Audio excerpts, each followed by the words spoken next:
It's now my pleasure to introduce Mr. Oliver Robinson.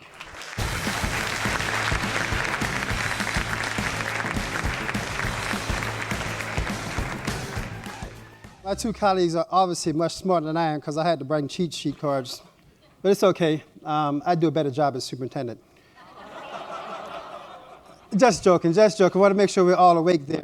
So we're going to talk about this whole notion of leading for learning, this era of accountability. And the question we have to ask ourselves is, are we truly leading or are we just getting lucky? Think about that. Frederick Douglass once penned that poets, prophets, and reformers, the secret of their power and success is that they're all picture makers. They see what ought to be by the reflection of what is. So we have to think about that leadership is about managing ambiguity. It's about thinking creatively about our purpose, having people internalize the why. Why do we do the work? And having people understand why do they do the work. It's about us being students of the profession. The first thing that you know coming to the job shouldn't be the only thing that you apply.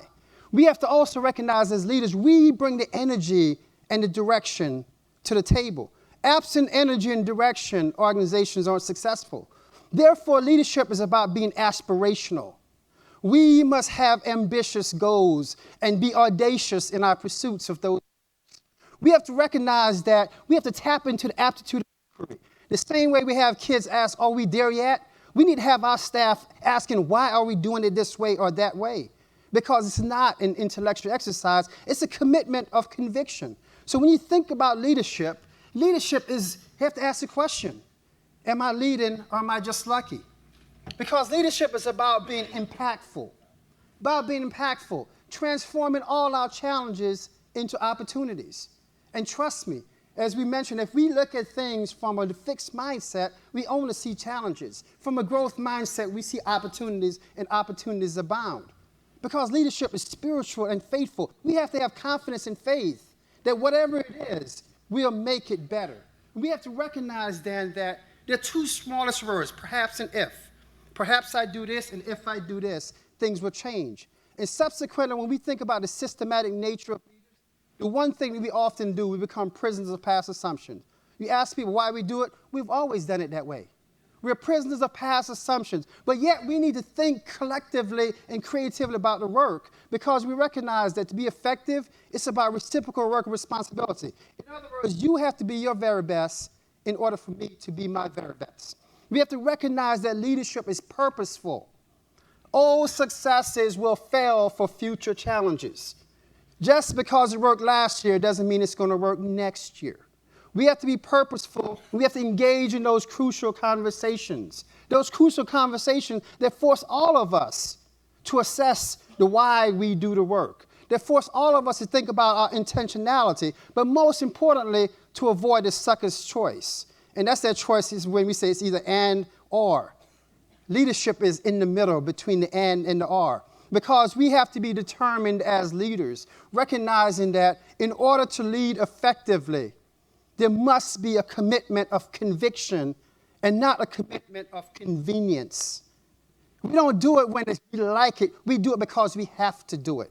And so subsequently, then we must have the type of integrity that when we think about our ethics must be rooted in an unwavering sense of right and righteousness because our efforts must be authentic and not merely academic. We oftentimes go through the process of checking the box, but an authentic agenda is about being radically progressive, and sometimes you may have to throw out the baby with the bathwater. You get the baby back in the house, of course. We have to recognize that we have to intentionally interrupt things and agitate to affect change because an authentic agenda lends to the organic evolution of progress. Leadership, folks, the intentionality of leadership lends us to do one of two things. Either we are creating bridges to the promise of brightest future for our kids, or we're creating barriers to their success. Subsequently, in leaders, we must engage in prosperous practices. And prosperous practices is one that says everything that we do, we evaluate, reevaluate over and over and over, and we don't stop until we get it right. Because our work is so transcendent and transforming. It takes the idealistic dreamer into a doer. It takes that young child from the middle of nowhere and puts that child on top of the world. And so therefore, as leaders, we must recognize that unbridled opportunities is what we're about. That's what we're about. We must make that declaration that says that the ability for a child to learn should never be questioned. It's not can they learn, it's how do we get them to the point that they're maximizing their strengths and skills. So we recognize that leadership then requires all of us to be unbiased. We have to check ourselves. We have to check our own biases that unfortunately lend to the decisions that we make. And we also have to challenge other people to challenge their biases as well. And with that, we have to doubt objectivity. What do I mean by that? The things that you have always thought were right, you have to question yourself, why do I think those things are the way they are? Because quite often, they're not. And so when we think about leadership, then leadership is about how do you open blind eyes of those, but first, you have to open your eyes. Because you can't lead something that you don't know, and you certainly can't lead something that you don't value. Because when we think about leadership, it's taking a multifaceted perspective looking at leadership.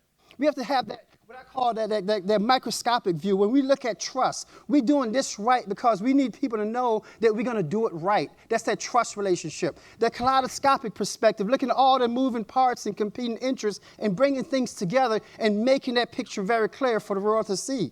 And then we talk about that long view because leadership is about vision, embodiment, and empowerment. We must set the stage so people can understand the direction. We must empower folks so they too take the lead at different points. And everyone must be embodied, understand the mission. UPS, years ago, was noted as the company with the greatest organization because everyone you walked in, everyone within the organization had the same thing because we know that at the end of the day, education is a calling. It's a calling, a privilege of prominence. We're so fortunate to be in this work, that our efforts lend to organizations that are sanctuaries for growth and exploration for every child. Sanctuaries of growth, exploration, and learning for every child. So I ask again, are we leading, or are we just getting lucky? Or are we in pursuit of the alpha?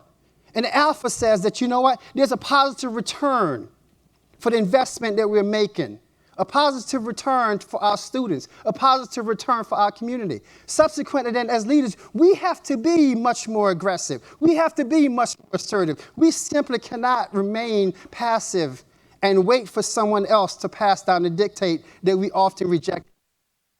So when you think about leadership, folks, is truly about being bold, recognizing that the status quo is truly the enemy of progress, and fear is fuel for failure. So we have to be bold in our pursuits, recognizing that if we don't, we will never, ever change the predilections of uneven outcomes. The structures that we have in place right now that discriminate, that biases, that, quite frankly with you, racist structures within our systems that ensure that every time certain categories of students will always be at the bottom and some will always be at the top. We have to recognize the impact of us. The impact of us. Don't lose your superpower as superintendents. The impact of us. The impact of us ensuring that we ensure our students reap the fruits of their labor. Because at the end of the day, education by its very nature is good. It's self-evident. Education by its very nature is a good. Subsequently, then, as leaders, we must ensure that as we look to mold minds and shape futures and define the undefined, stretching the cognitive horizon, at the end of the day, every child within our system must have a sense of significance, that someone knows their name. Someone knows their name, because we're truly shaping minds and molding minds and shaping futures for our young people to come. And so I have to ask the question again, are we leading, or are we just getting lucky? And we know that, guess what, folks? Sometimes leadership, you feel as if you're naked in the public eye, because everyone is a critic. But here's a challenge. Here's a challenge. The rub to that is that, you know what? Opposition is, in fact, a prerequisite for success. Opposition makes us better, forces us to sharpen the saw, to do things better, to analyze a little bit deeper. And so we have to recognize that right now the horizons for public education lean forward. And the gates have been flung wide open. It's up to us as leaders to take advantage of that. Because at the end of the day, leadership matters. This little young lady in this picture you see on the screen, first day of school, teacher said, oh my gosh, she's the only kid that cried. I found her.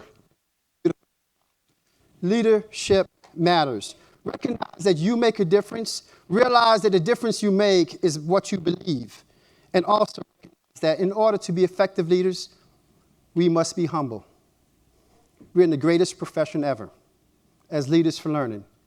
Thank you for what you do.